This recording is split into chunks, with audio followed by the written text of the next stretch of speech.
अध्याय 1 तपस्या की शुरुआत। जब भी बात महाभारत की आती है, अर्जुन का नाम सम्मान और वीरता के साथ लिया जाता है।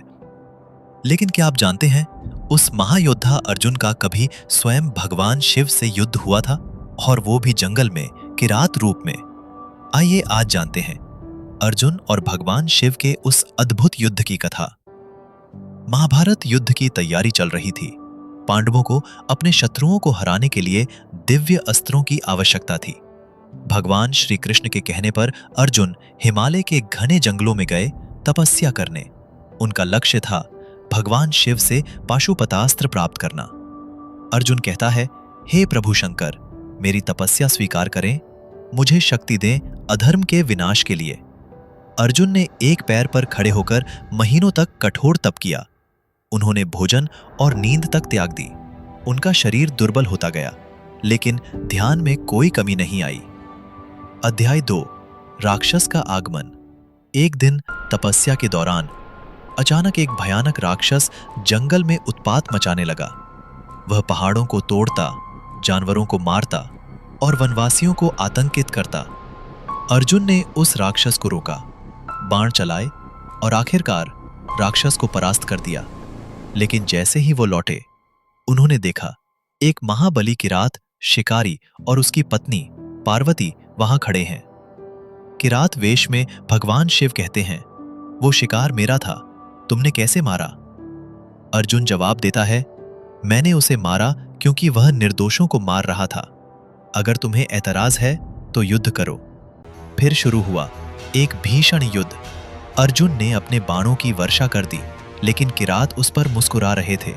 कभी धनुष टूटता, कभी बाण छूटते, लेकिन किरात पर कोई असर नहीं हो रहा था। अर्जुन ने अग्निबाण, वायुबाण, नागबाण सभी आजमा लिए, पर किरात हर बार उन्हें चकमा देकर अर्जुन के पास आ जाते।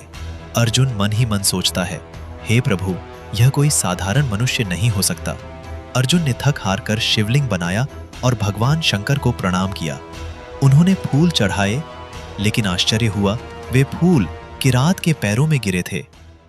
अध्याय 3 भगवान शिव का प्रकट होना। जब अर्जुन ने देखा कि जो मैंने फूल शिवलिंग को चढ़ाया है वो शिकारी के जोड़े में गिरे हुए हैं, तभी किरात रूपी शिकारी मुस्कुराए। उनकी आंखों में ब्रह्मांड की गहराई थी और धीरे धीरे उनका रूप बदलने लगा। किरात कोई और नहीं, स्वयं भगवान शिव थे। पार्वती माता भी उनके साथ थीं। भगवान शिव मुस्कुराकर बोले, वीर अर्जुन, तुम्हारी वीरता और तपस्या से मैं प्रसन्न हूं। ये लो पाशुपतास्त्र, जो संहारक है और केवल योग्य को ही प्राप्त होता है। भगवान शिव ने अर्जुन को पाशुपतास्त्र दिया, एक ऐसा दिव्य अस्त्र जिसे ब्रह्मा, विष्णु और शिव जैसे त्रिदेवों की शक्ति प्राप्त है। अध्याय 4 अंत और शिक्षा। इस कथा से हमें एक गहरी सीख मिलती है कि सच्चा समर्पण, साहस और विनम्रता से ही ईश्वर प्रसन्न होते हैं। अर्जुन जैसे महान योद्धा ने भी अहंकार त्याग कर भक्ति और कर्तव्य का मार्ग चुना। तो ये थी अर्जुन और भगवान शिव के युद्ध की अद्भुत कथा, जो दिखाती है कि ईश्वर अपने भक्त की परीक्षा लेते हैं, लेकिन अंत में उसे वरदान भी देते हैं। अगर आपको ये कथा पसंद आई हो तो वीडियो को लाइक और शेयर जरूर करें, और ऐसे ही दिव्य कथाओं के लिए हमारे चैनल वैदिक इतिहास को सब्सक्राइब करना न भूलें।